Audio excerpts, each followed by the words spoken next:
Bonjour et bienvenue dans cette leçon numéro 5. Donc aujourd'hui nous allons parler de la grammaire et du vocabulaire. C'est parti. Ok, donc la grammaire et le vocabulaire, donc très important aussi. Petite introduction. Donc la grammaire, je t'ai mis, n'est pas une finalité en soi, c'est un outil. D'accord ? Donc qu'est-ce que ça veut dire ? Ça veut dire que la finalité, si tu apprends une langue, c'est de parler, c'est de écrire la langue, c'est de comprendre. Mais la grammaire va te permettre d'obtenir ta finalité, d'atteindre ton objectif. D'accord ? Donc la grammaire est importante. Donc c'est ce que je t'ai mis, mais la grammaire est importante. Ne la sous-estime pas. Donc voilà, je vais expliquer un peu plus en détail, mais la grammaire, il faut pas la sous-estimer, ok ? Sinon elle est pas contente la grammaire et il faut pas la mettre de mauvaise humeur. Allez, la grammaire peut te permettre d'avancer, de te débloquer. Donc je vais l'expliquer plus en détail, mais la grammaire te permet d'avancer dans ton apprentissage, notamment quand tu commences la langue, c'est fondamental, mais aussi quand tu as un certain niveau. Je le détaille après. Finalement, le vocabulaire le plus important, donc pour parler un petit peu du vocabulaire, le vocabulaire le plus important, c'est le vocabulaire grammatical. Ok ? J'explique tout ça plus en détail. Allez, on commence par des conseils pour la grammaire. Donc j'ai mis, première chose, la grammaire doit être travaillée de manière intelligente, intelligemment. Alors, ça veut dire quoi ? Ça veut dire qu'il faut faire des exercices. Quand tu fais des exercices de grammaire, il faut que tu fasses des exercices intelligents. Souvent, il y a des livres de grammaire où la grammaire est bien expliquée. Je vais te donner d'ailleurs un livre, un exemple à la fin de cette vidéo. Mais les exercices ne sont pas très bons. Ça arrive très souvent. Des exercices pas très bons, ça veut dire quoi ? Ça veut dire des exercices où tu peux les faire comme un robot. C'est-à-dire que même si tu comprends pas, tu refais le modèle et finalement ça marche. Donc non, des exercices intelligents, c'est des exercices où vraiment pour pouvoir les faire, t'es obligé de bien avoir compris et assimilé le point de grammaire, d'accord ? Ça veut dire quoi aussi travailler intelligemment ? Ça veut dire travailler en contexte et avec une mise en pratique. C'est-à-dire qu'une fois que tu as compris ton point de grammaire, il faut le mettre en pratique. Sinon, si tu fais pas le lien avec la vie réelle, il n'y a pas d'intérêt. Et souvent, la différence est assez importante.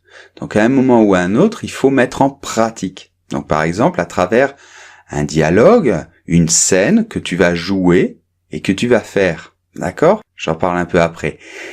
2. Focalise sur le plus important. Ça aussi, c'est très important. Alors, qu'est-ce que ça veut dire ? Ça veut dire que souvent, des élèves qui arrivent en 3e, 4e année, souvent les livres, les méthodes pour 3e ou 4e année, ça commence à avoir des points de grammaire très pointus, très difficiles, mais qui sont pas forcément très importants. Donc, il vaut beaucoup mieux avoir parfaitement contrôlé les choses les plus importantes que commencer à avoir des détails. D'accord ? Donc c'est souvent ce qui se passe avec mes élèves en 3e, 4e, 5e année. Les livres, on nous parle de détails, de choses qui sont très difficiles mais pas très importantes. Et à côté de ça, mes élèves ne contrôlent pas, par exemple, les temps verbaux, la conjugaison. Alors que ça, c'est fondamental. Donc c'est pour ça, qu'est-ce qui est très important ? La conjugaison. La conjugaison, tu dois vraiment la contrôler. Dans toutes les phrases, il y a un verbe conjugué. Les articles, bien évidemment, les possessifs, les démonstratifs, les pronoms, les conjonctions, les prépositions, tout ça, ce sont des choses que tu dois bien contrôler. Ok ? Alors, moins important, qu'est-ce qui est moins important ? Alors, un exemple typique, c'est l'accord du participe passé dans les temps composés. Ça, c'est un point de grammaire extrêmement difficile que même les Français ne contrôlent pas.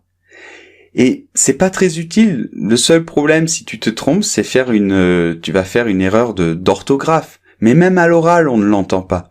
Donc vraiment, c'est pas très important et c'est très difficile. Donc, il vaut mieux réviser des choses basiques extrêmement importantes, ok ? Alors, ensuite, travailler ces erreurs fréquentes. Alors ça aussi, c'est très bien. Par exemple, si tu fais une rédaction ou un oral et que tu te rends compte de tes erreurs, bien note-les et fais-toi une fiche et essaie de petit à petit rectifier. Parce que les erreurs finalement que font les élèves au bout d'un moment, eh bien c'est toujours les mêmes erreurs qui reviennent. Donc ce serait bien que tu te fasses une fiche avec tes propres erreurs et t'essaies vraiment de les rectifier. D'accord? Ok. Voyons voir du matériel pour la grammaire.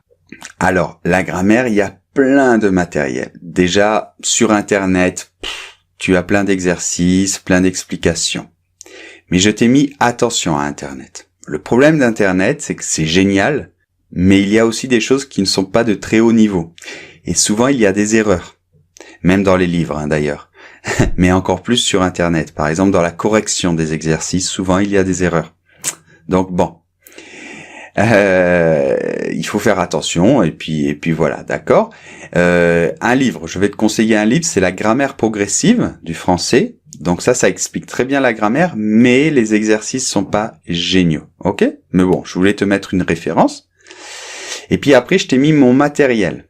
Alors, je t'ai mis mon pack Progress en français. Alors, le pack Progress en français, il est basé sur des dictées qu'on fait, et à la fin de la dictée, je t'explique des points de grammaire qui sont dans la dictée. Et je te donne plein de conseils. Alors ça, c'est par exemple pour des gens qui justement sont déjà en 3e année de français, par exemple 4e, et qui n'arrivent pas à progresser, qui stagnent. Et bien très souvent, la grammaire, elle est très utile au début, quand tu commences une langue, c'est fondamental. Mais elle est aussi très utile après, parce que ce qui se passe, c'est que souvent après, des élèves, à un moment ou à un autre, ça arrive un peu à tout le monde, hein, on bloque, il y a comme des paliers. Et très souvent, quand on bloque dans sa progression, le fait de reprendre la grammaire et un peu de théorie, ça permet de se débloquer et d'avancer. C'est pour ça que ce pack, il est un petit peu dans cet esprit-là, pour permettre une avancée pour des gens qui ont déjà un certain niveau. Ok ?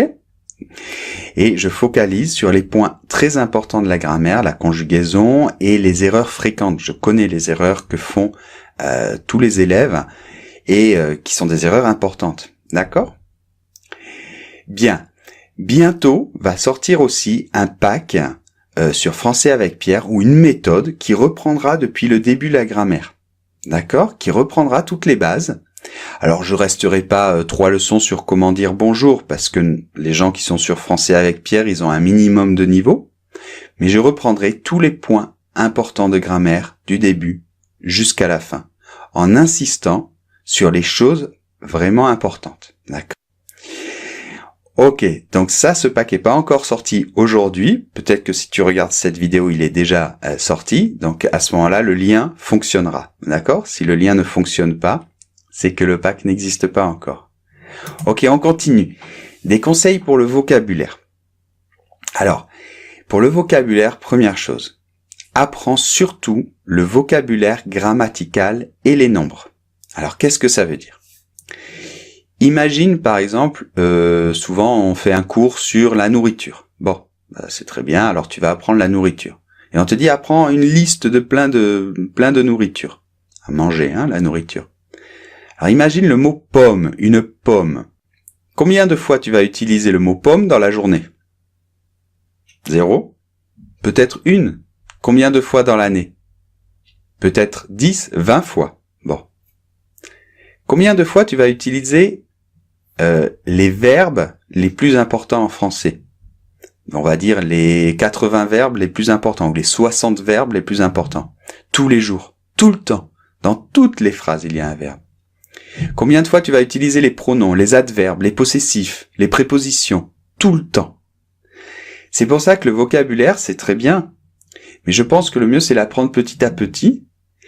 Et si tu dois focaliser tes efforts sur le vocabulaire, d'abord, contrôle ton vocabulaire grammatical.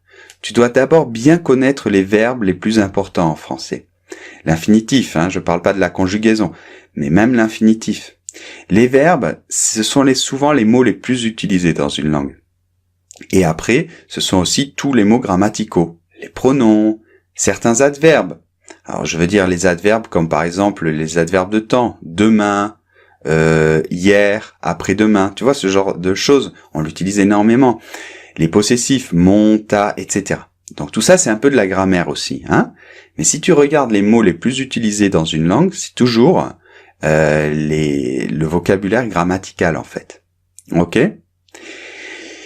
Et aussi les nombres. Pourquoi les nombres ? Ben les nombres on les utilise toujours et je vois que les élèves contrôlent mal. Ok ? Par exemple si je te dis 74 998, c'est la panique. Eh bien oui, mais c'est important les nombres. Peut-être pas un nombre aussi grand, mais les nombres on les utilise quand on dit l'âge, quand on dit l'heure, et puis quand on dit le nombre de choses qu'il y a, on les utilise toujours. Donc c'est important aussi les nombres. Finalement, je t'ai mis les connecteurs. Donc je t'ai dit que j'allais reparler des connecteurs. Donc dans la leçon de l'expression écrite, j'en ai pas beaucoup parlé, mais je voudrais en parler un peu maintenant. Donc les connecteurs, ce sont des mots en fait grammaticaux qui servent à faire des liens logiques. Par exemple, parce que, mais, donc, pour, ok ? Donc ces connecteurs, ils sont très importants. Et il faut faire attention quand tu les utilises de ne pas te tromper entre deux connecteurs parce que ça change toute la phrase et toute la logique. Ceci dit, il y a des élèves qui me disent « Pierre, dans ma rédaction, quel connecteur je dois utiliser ?» Ça, c'est une question un peu stupide. Je vais t'expliquer pourquoi. Quand tu écris une rédaction, ou même quand tu parles, il faut pas dire « Alors, d'abord, je vais voir quel connecteur je vais utiliser, il faut absolument que je les mette, et après, je vais écrire. » Non. Tu écris avec la méthode que je t'ai donnée, dans la leçon de l'expression écrite, et les connecteurs vont venir naturellement, d'accord ? Il faut pas te sentir une obligation d'utiliser des mots. Ok ? Bien. De toute manière, si ton texte est très logique et simple, les connecteurs se feront naturellement, et même il n'y aura pas besoin de beaucoup de connecteurs. D'accord ?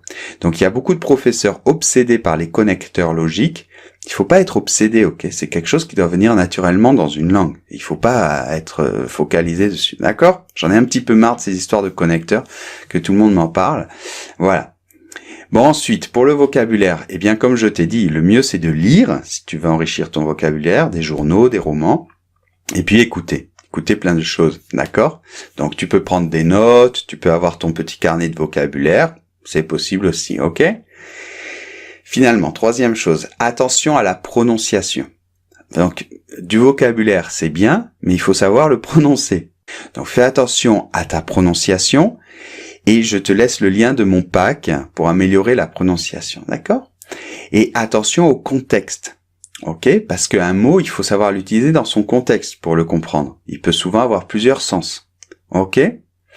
Et puis savoir les utiliser. Par exemple, un verbe, c'est bien de le connaître, mais il faut savoir quelle préposition va après le verbe. Donc c'est bien de les voir dans des phrases, ok, ou dans des textes. Bon. Donc on arrive à la fin de cette leçon. Tu trouveras un document PDF avec plein d'exercices. Je t'ai mis des exercices de grammaire, des exercices de vocabulaire, ok, et je te propose même des exercices pour parler, pour utiliser la grammaire qui est dans les exercices, d'accord ? Ok, dans cette leçon, il n'y a pas de podcast, hein, d'accord ? C'est un document PDF. Alors finalement, comme toujours, je te demande de partager ce cours, de le faire connaître dans tes cours de français, sur les réseaux sociaux, etc.